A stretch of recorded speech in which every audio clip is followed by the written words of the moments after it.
रविवार की एक अलसाई सी सुबह थी जब मेरी छोटी बुआ का लड़का केशव अचानक मुझे फ़ोन किया और वह पंजाब में ही है और थोड़ी ही देर में मुझसे मिलने और अपनी बेटी नेहा की शादी का निमंत्रण पत्र देने मेरे घर आ रहा था। मुझे अपने कानों पर विश्वास नहीं हुआ क्योंकि पूरे 10 वर्षों से वह पटना आता भी था तो मुझसे मिलने नहीं आता था, ना ही फ़ोन करता था। जाने कौन सी बात उसके दिल में चुभ गई थी। एक समय भी ऐसा भी था जब केशव मेरे सगे भाई से भी बढ़कर था। हमारे संबंध इतने मजबूत थे कि एक अतिरंग दोस्त की तरह हम दोनों का एक बात एक दूसरे से शेयर करते थे। और अब आलम यह था कि रिश्ते का होना या ना होना कोई मायने नहीं रखता था। कहते हैं मन में शिकायतों का चाहे कितना बड़ा पुलिंदा क्यों ना हो, पर मायके में आमंत्रण की आशा ही दिलो दिमाग को उल्लास से भर देती है। यही सोचकर मेरा मन खुश था कि केशव को उससे मात्र 6 महीने बड़ी बहन का प्यार खींच ही लाया।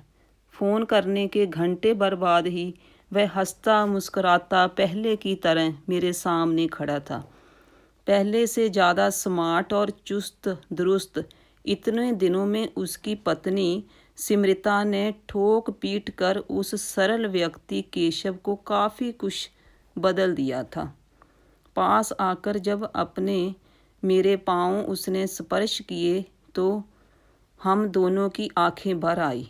इतने में मेरे पति हरीश जी भी वहाँ आ गए। कुछ देर तक औपचारिक और घर परिवार की बातें होती रही। हमेशा की तरह जब वह अपने जीजा जी से किसी राजनीतिक चर्चा में व्यस्त हो गया तो मैं उठकर चाय नाश्ते का इंतजाम करने चली गई।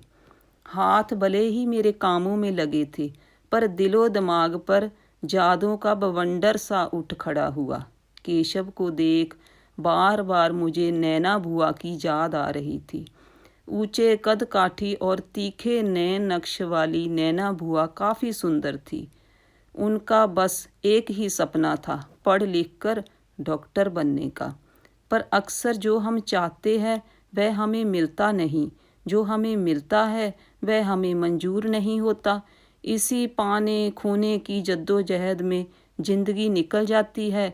छोटी बुआ के साथ भी कुछ ऐसा ही हुआ था। उनका बचपन से सपना था डॉक्टर बनने का।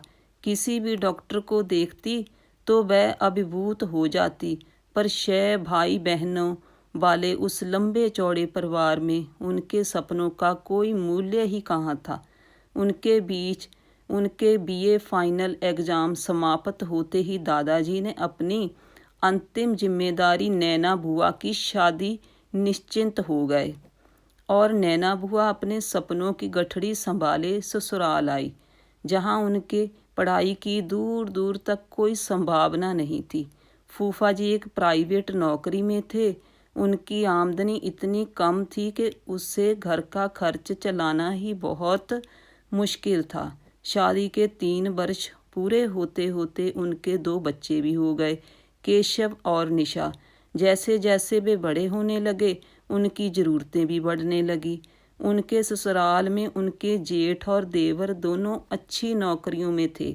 उनके बच्चों के सामने बुआ और बच्चों की स्थिति बहुत ही दयनीय हो जाती थी, जो उनको गवारा नहीं थी।